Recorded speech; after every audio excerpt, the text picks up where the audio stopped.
Hello everyone, we've reached the end of the game of my solo playthrough of Kiev 41, and the result is a complete Russian victory. They've entered Ternopil. They can, activate their headquarters normally. They have their normal range. They have their normal firepower when attacking, two things that the Germans don't have, so they're completely powerless as far as that's concerned, and there really wasn't much they could do to even reach Ternopil from the positions that they were in. So yeah, this unit got close, but it couldn't move in. It came from here or something, so it moved to 4 or 5. It was a fast unit. Well, 6. It cannot move 6. But it would be 6 because this one counts for 2 as well. I'm not quite sure where it came from, but anyway, it couldn't reach Ternopil in winter weather. All areas cost 2 movement points to enter. So they couldn't, and the Russians did. So it's a complete Russian victory because they control all 7 victory cities. Yeah, quick evaluation. I've already mentioned it several times, that you have to be, that's the main lesson I've learned.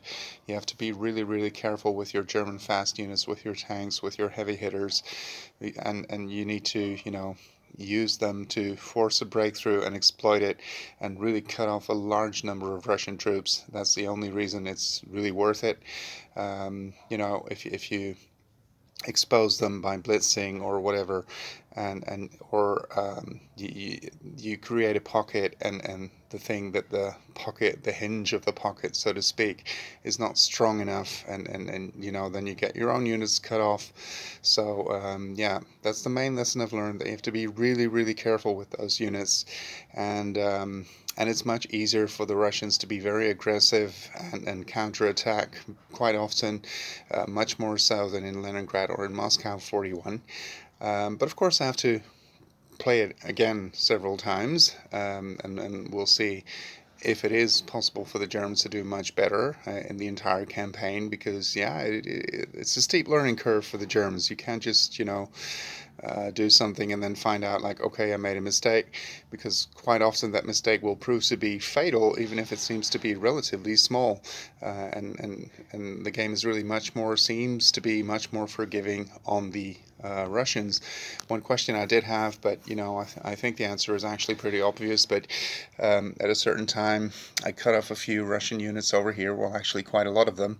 And I had a German unit over here or something. Well, actually, over here, I think.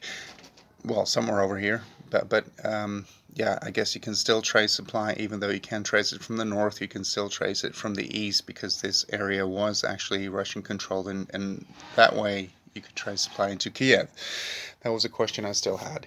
But yeah, it makes sense that you can still trace it from the east, unless you cut it off completely, like this or like this. Then of course it's completely cut off.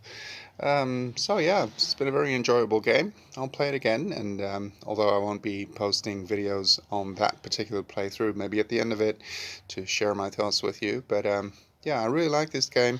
Steep learning curve for the Germans.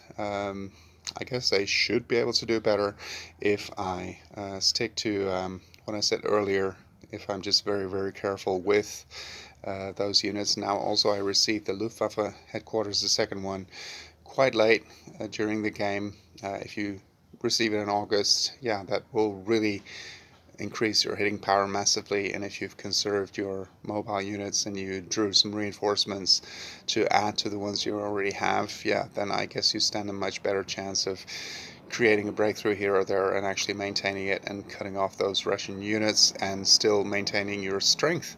Yeah, I hope you've enjoyed, and see you on the next one.